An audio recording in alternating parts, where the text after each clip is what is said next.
Ah, c'est là. C'est beau. Bonjour tout le monde, j'espère que ça va bien. Vraiment content de vous avoir parmi nous à notre webinaire vers de plus hautes compétences.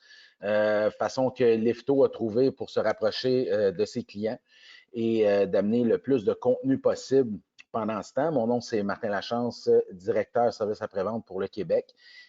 Aujourd'hui, on va recevoir le premier Jean-Louis Marcoux, spécialiste en soutien technique chez Lifto. Jean-Louis a 35 ans d'expérience dans le domaine du chariot élévateur, dont 26 ans qu'il est avec Lifto, formateur d'opérateurs et santé-sécurité depuis 1994. Jean-Louis va nous parler de l'entretien d'équipements et de manutention. La deuxième personne qu'on reçoit, c'est Mathieu Curado, représentant des ventes chez DECA. Mathieu est représentant de compte clé chez Hispan Canada depuis maintenant 7 ans, spécialité en solutions clients. Donc, bien sûr, Mathieu va nous parler des batteries. Et la troisième personne qu'on reçoit, qui est un retour parmi nous, on est bien content de l'avoir, c'est Steve Mimo, qui est instructeur et responsable de la formation interne de chez Lifto. Steve Mimo travaille pour le centre de formation Lifto depuis plusieurs années, d'abord comme instructeur, puis très vite pris en charge la formation interne des nouveaux instructeurs, mis à jour des connaissances pour l'équipe en général. Steve a plus de 30 ans d'expérience dans le domaine des entrepôts.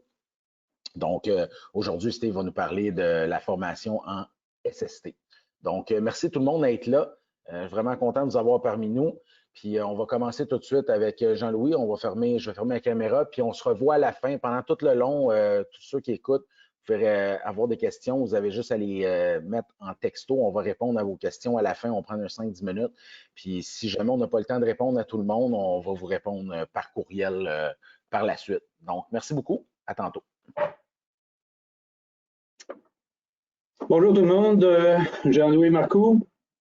Ce qu'on va discuter aujourd'hui, c'est l'entretien du chariot élévateur, donc les PM, les maintenances préventives. Donc, on va expliquer un peu l'article 51 de la Loi de la santé et sécurité du travail, la CNESST. On va regarder un peu les normes de sécurité à observer durant les inspections, qui vient de la norme ASME B56.1. On va discuter de la liste des équipements, des outils à prévoir pour faire un bon entretien, dont les blocs, les chaînes, etc. Expliquer un peu la plaque signalétique, donc démontrer son importance, encore une fois selon la norme B56.1, qui donne justement les éléments de préhension, les attachements et tout ça. On va mentionner les points majeurs d'une bonne inspection. Les systèmes de lavage des fourches, les toits protecteurs, donc ce qui est axé sur la sécurité du chariot. Donner un exemple d'une fiche d'inspection qui doit être remplie et mis en dossier. Donc, dans la loi de la santé et sécurité du travail, l'article 51, c'est les obligations générales de l'employeur, dont l'employeur doit prendre les mesures nécessaires pour protéger la santé, assurer la sécurité et l'intégrité physique du travailleur. Donc, 51.1, s'assurer que l'établissement sur lequel il a autorité sont équipés et aménagés de façon sécuritaire pour protéger la protection du travailleur. Donc, s'assurer que les techniciens qui font l'entretien des chariots sont en sécurité. Donc, il n'y a pas trop de mouvements qui se promènent alentour de lui pour le mettre en danger. 51.3, donc s'assurer que l'organisation du travail, les méthodes et techniques utilisées sont, pour l'accomplir seront sécuritaires et ne portent pas atteinte à la santé du travailleur. Donc, le technicien doit travailler de façon sécuritaire, donc bloquer son chariot et sous. Utiliser les méthodes et techniques visant à identifier, contrôler, éliminer les risques pouvant affecter la santé et la sécurité des travailleurs. Donc, l'employeur a cette responsabilité-là d'éliminer les risques. Donc, c'est pour ça qu'il y a une bonne collaboration avec le technicien et l'employeur. Fournir un matériel sécuritaire et assurer son maintien en bon état. Donc, le chariot élévateur fait partie du matériel sécuritaire. Donc, quand le technicien fait l'entretien de son chariot élévateur, lorsqu'il a fini, il doit s'assurer qu'il est en bon état. Donc, c'est un peu la responsabilité qui est retournée au technicien pour s'assurer que le véhicule est en bon état. Et l'employeur doit aussi former ses travailleurs concernant les risques reliés à son travail, lui assurer la formation, l'entraînement et la supervision pour s'assurer que tout se passe en sécurité et fournir aux travailleurs gratuitement tous les moyens et équipements de protection individuelle, donc les blocs, les harnais, les chaînes et tous les équipements nécessaires. Donc, dans la norme B56.1, donc qui est la norme du fabricant, on retrouve une section qui est sur l'entretien, donc l'article 6.2, qui est l'entretien et l'inspection des chars élévateurs motorisés. L'entretien et la lubrification de l'inspection doit être effectué selon un calendrier qui est établi par le constructeur. Donc, ils disent le personnel formé et autorisé ayant reçu la formation pour effectuer l'entretien, la réparation des réglages, l'inspection du chariot, donc conformément encore une fois aux spécifications du constructeur. Donc, lorsque les chariots sont soulevés pour réparation ou inspection, donc ils doivent ne présenter aucun danger, donc être stable pour éviter les mouvements accidentels. Donc, les chariots doivent être sur des blocs pour éviter justement le mouvement accidentel du chariot élévateur pour le technicien et pour les autres personnes qui se trouvent sur les lieux de travail. Qu'est-ce qu'un PM? Donc, c'est maintenance périodique ou maintenance planifiée. Donc, le but de la maintenance, donc, c'est l'objectif est la sécurité du chariot élévateur, la sécurité du personnel qui l'utilise et qui l'entretiennent. Donc, l'objectif du PM, donc, c'est d'identifier les problèmes de sécurité. Donc, réduire les temps d'arrêt imprévus, réduire les coûts de maintenance et augmenter la productivité du chariot élévateur.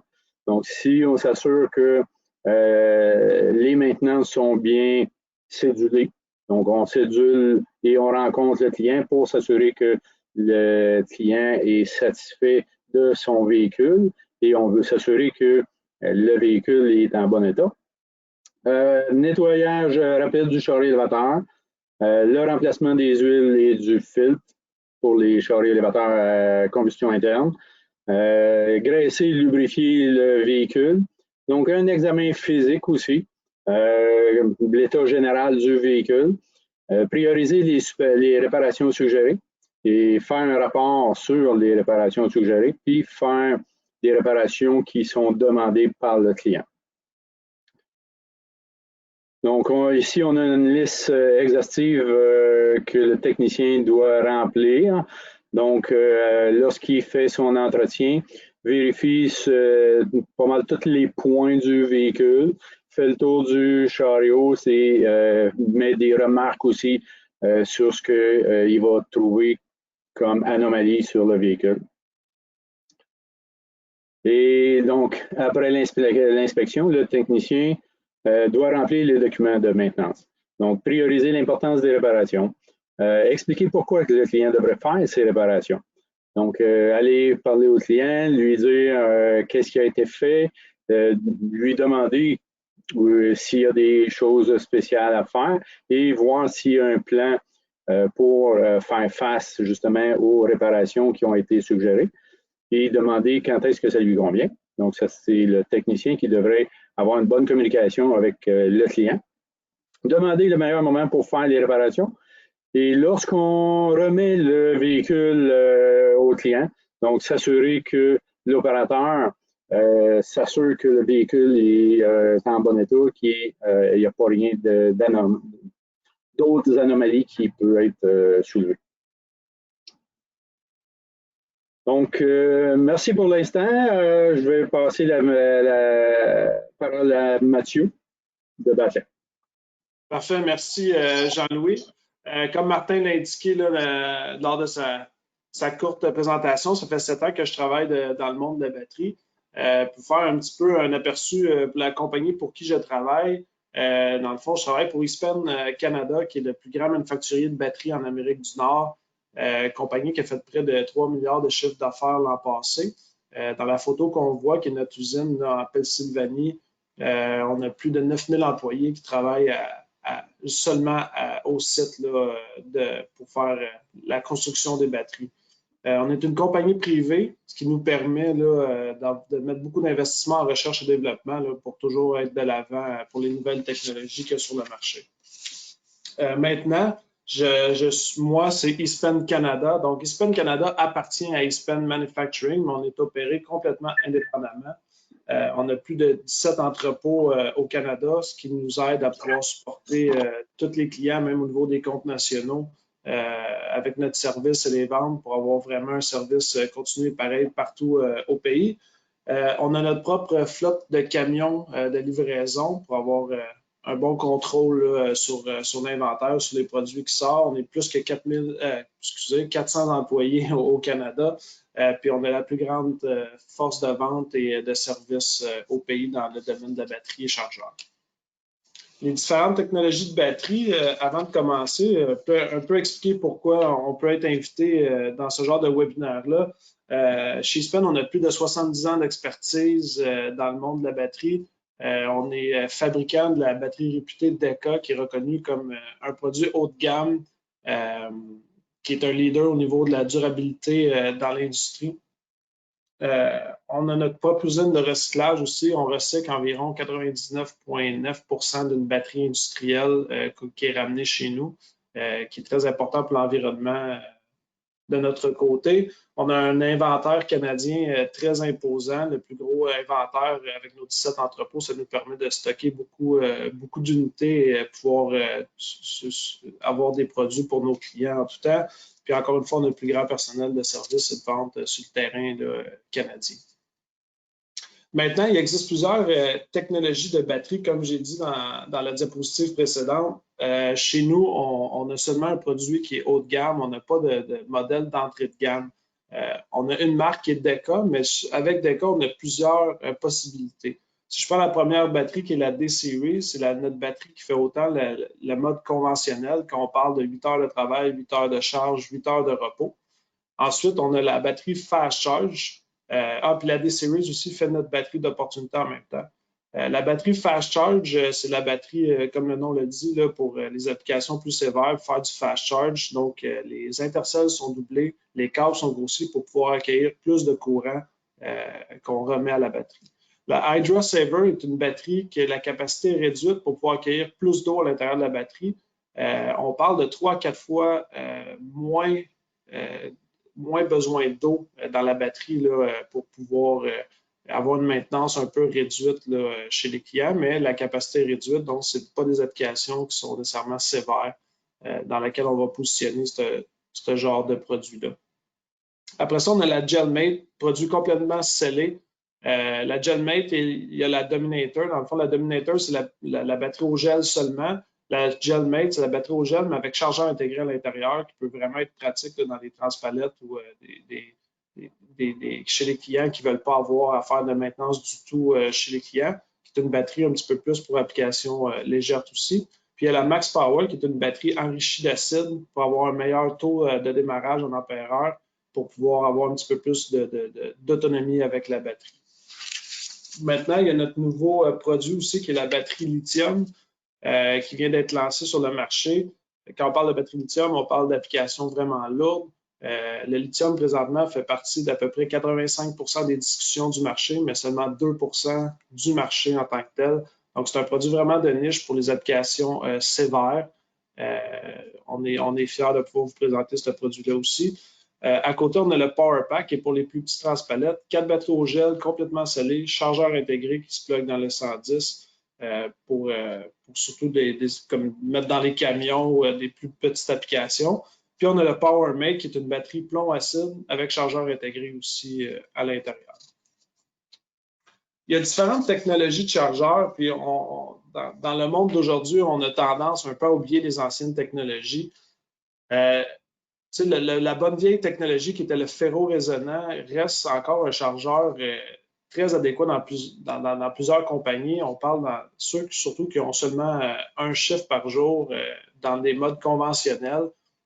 C'est un chargeur qui est très résistant, qui a une bonne durée de vie. On en voit encore beaucoup chez les clients, là, des chargeurs plus vieux qui ont 20-25 ans, qui font encore le travail. C'est les bons vieux chargeurs ferro-résonants. Après ça, il y a les chargeurs SCR qui sont extrêmement dispendieux. Par contre, probablement la meilleure technologie qui a existé au niveau de la durabilité, au niveau du chargeur, plus dispendieux, des gros composantes à l'intérieur, cher à réparer, très énergivore aussi au niveau de la consommation électrique. Par contre, c'est un chargeur très, très fiable qui va durer pendant plusieurs années. Maintenant, la nouvelle technologie qui représente la plus grosse part de marché en ce moment, c'est la technologie haute fréquence. C'est des chargeurs extrêmement intelligents, efficacité incroyable. Là, chez nous, on parle de 93 à 94 d'efficacité. Beaucoup de technologie à l'intérieur, beaucoup de données qui peuvent être données par ce type de chargeur-là. C'est un chargeur très fiable aussi, mais très technologique. Donc, ce n'est pas dans tous les environnements qu'on peut placer des chargeurs haute fréquence. Maintenant qu'on parle de par où commencer pour trouver la meilleure technologie pour son entreprise, ce qui est très important, c'est de comprendre qu'il n'y a jamais deux entrepôts qui sont identiques. Personne est dans la même température, dans le même environnement poussiéreuse, humide, sec. C'est important de faire affaire avec un spécialiste de batterie qui va pouvoir vraiment vous donner la meilleure solution pour votre entreprise pour avoir le meilleur retour sur l'investissement au niveau de la batterie du chargeur. Ce qui est important, puis dans les étapes que nous, on fait chez nous, c'est vraiment, on commence avec une évaluation du site. On va aller voir justement le nombre d'heures que vous faites, dans quel environnement vous êtes, le froid, le chaud, est-ce que vous êtes à température ambiante, est-ce qu'il y a beaucoup de poussière, est-ce que c'est humide, est-ce qu'il y a possibilité qu'il peut y avoir de l'eau sur les chargeurs. Fait que tout ça fait en sorte qu'on a déjà une bonne piste pour passer à notre deuxième étape, qui est l'étude de demande énergétique. Fait que dans le fond, on vient poser un bavard sur les batteries pour vraiment voir votre consommation réelle, pour voir combien d'ampères-heure vous allez utiliser pendant une journée, pour pouvoir encore là vous conseiller la meilleure solution possible, qui m'amène à ma troisième étape, que je puisse recommander aux clients quelle technologie qu'ils devraient utiliser pour le bien-être de son entreprise, pour la production, puis aussi le retour sur l'investissement. Un coup qu'on a fait toutes ces étapes-là, un peu vous présenter, dans le fond, les différentes technologies. On a le mode conventionnel. Juste, on peut passer à l'autre diapositive. On a le mode conventionnel, en fait, là, qui va jusqu'à un EBU. Quand on parle de EBU, c'est Equivalent Battery Unit. Donc, c'est l'équivalent d'utiliser une batterie par jour. Ça, quand je retourne à ce que je disais tantôt, quand on parle d'application, 8 heures de travail, 8 heures de charge, 8 heures de repos, ça serait l'application parfaite là, pour une batterie conventionnelle, mais on l'a aussi sur des compagnies qui ont 3 chiffres par jour, donc qui utilisent 3 batteries par chariot élévateur par jour. Ça demeure quand même la technologie qui va avoir la meilleure durée de vie pour la batterie là, si on est vraiment utilisé dans un contexte de 888. Après ça, on a l'opportunité qui peut être utilisée jusqu'à l'équivalent de 1,25 batteries par jour. Souvent, dans des compagnies qui ont 2 chiffres de 8 heures, c'est une excellente technologie selon les opérations qu'ils font. Ça élimine les changements de batterie, donc au niveau de la sécurité chez les employés, pas de manipulation de batterie, ce qui aide à gagner aussi une productivité vu qu'il n'y a pas de changement non plus pour les batteries. La charge rapide, le fast charge, c'est le même type de technologie que l'opportunité, mais on retourne plus de courant encore à la batterie. On peut aller jusqu'à 1,6 batteries par jour. Encore là, on parle justement sur 2 chiffres, des fois même sur 3 chiffres selon l'application, selon les poids levés et qu'est-ce qu'on fait avec la batterie. Et quand on parle de charge rapide, mais là, on parle de lithium. Fait que souvent, une compagnie qui a 3 chiffres par jour, ils peuvent seulement, ils n'ont pas de place pour une chambre à batterie. Ils ne peuvent pas changer de batterie aucunement chez le client. Ça peut être la solution idéale vu que le temps de recharge est vraiment réduit avec une charge comme ça. Sur ça, je vous remercie beaucoup, puis je vais passer la parole à Steve. Merci, Mathieu. Bonjour tout le monde, Steve Mimo.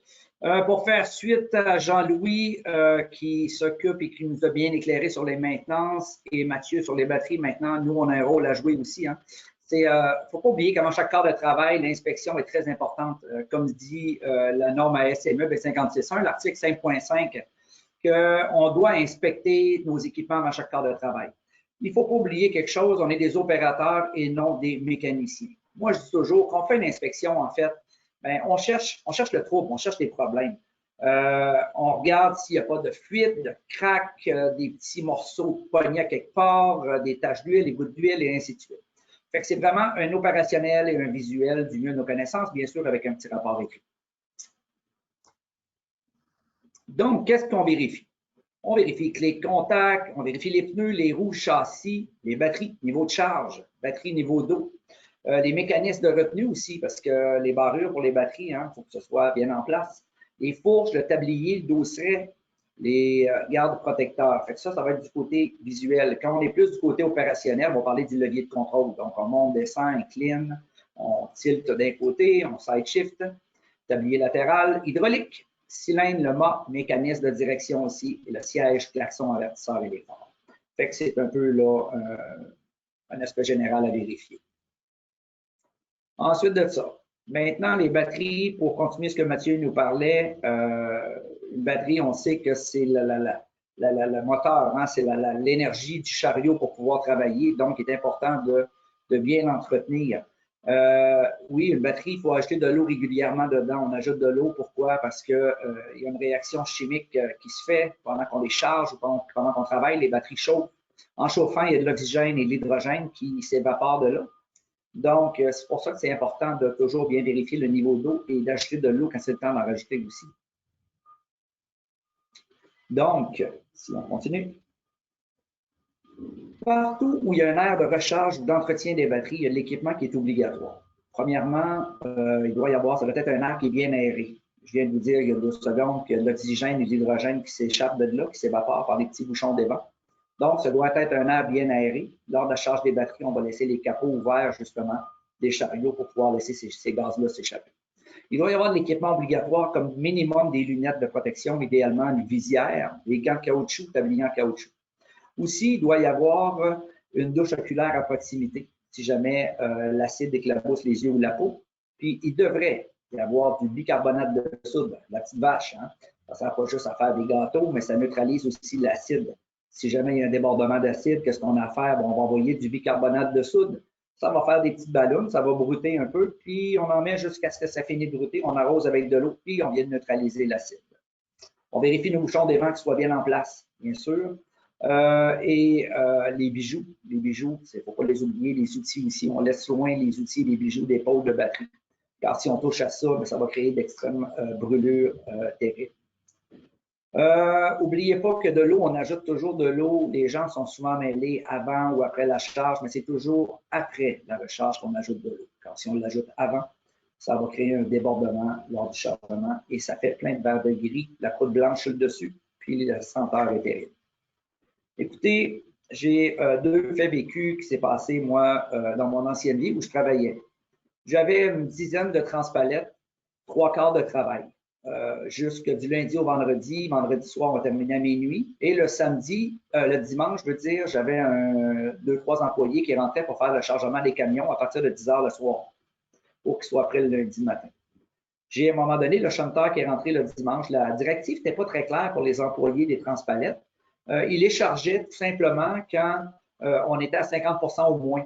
Pourquoi? C'est qu'une batterie, on sait qu'il y a une durée limitée de vie. Hein? Plus qu'on les branche, plus on l'amalgame pour rien, puis c'est pas le but. C'est très dispendieux. Donc, à un moment donné, mon chanteur est rentré le dimanche soir, puis il s'est aperçu qu'il y avait de la boucane. Il est arrivé dans la zone des transpalettes, puis j'ai justement une transpalette que la boucane commençait à sortir, puis pas mal à part de ça.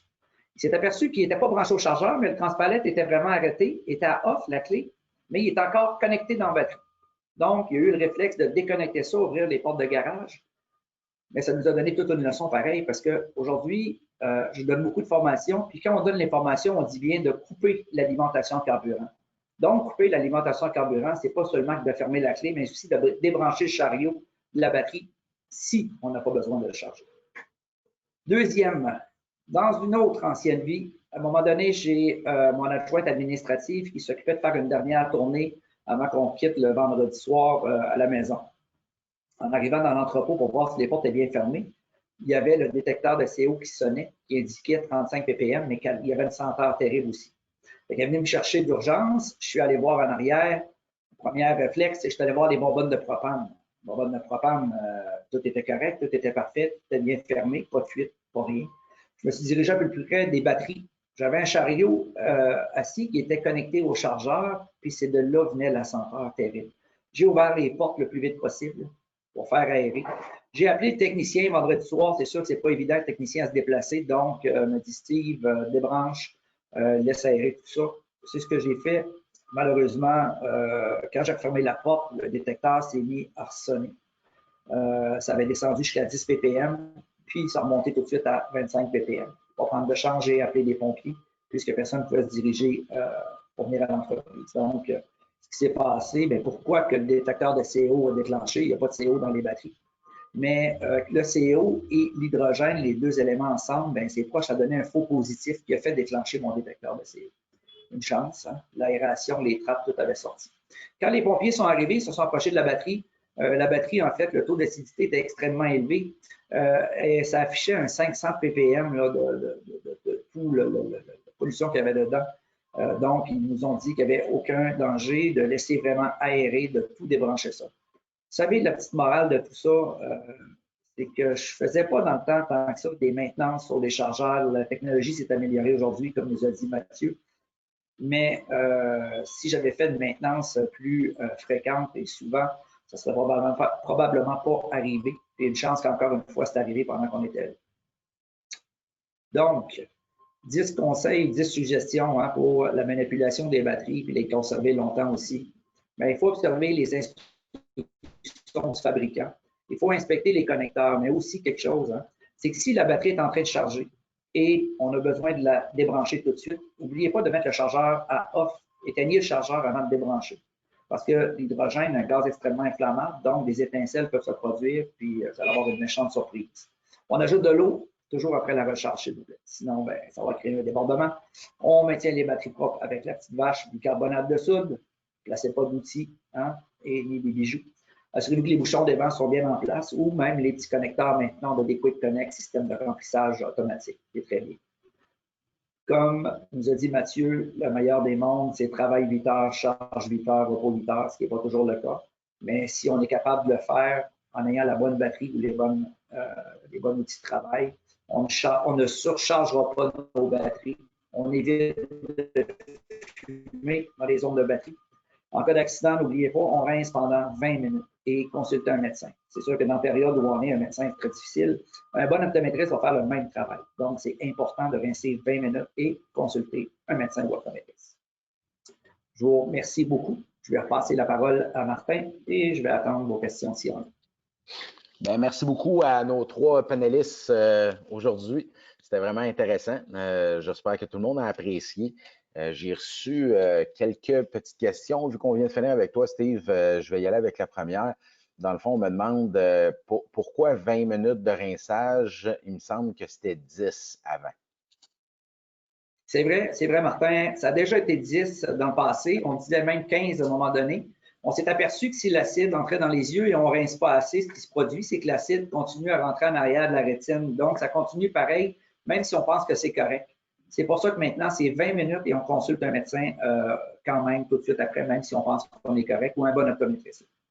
Donc, c'est vraiment important de comprendre. Je pense que ça peut continuer à brûler, même si on pense que c'est fini. Fait qu'on est mieux de le faire le 20 minutes, vraiment. Good, good. Mathieu, on me demande, est-ce que toutes les batteries acides sont faites de la même qualité? Puis comment que je peux voir la différence là, entre une et l'autre? Ben dans le fond, c'est sûr qu'il y a plusieurs qualités, comme dans n'importe quel produit qui existe sur le marché. Souvent, le prix parle de lui-même.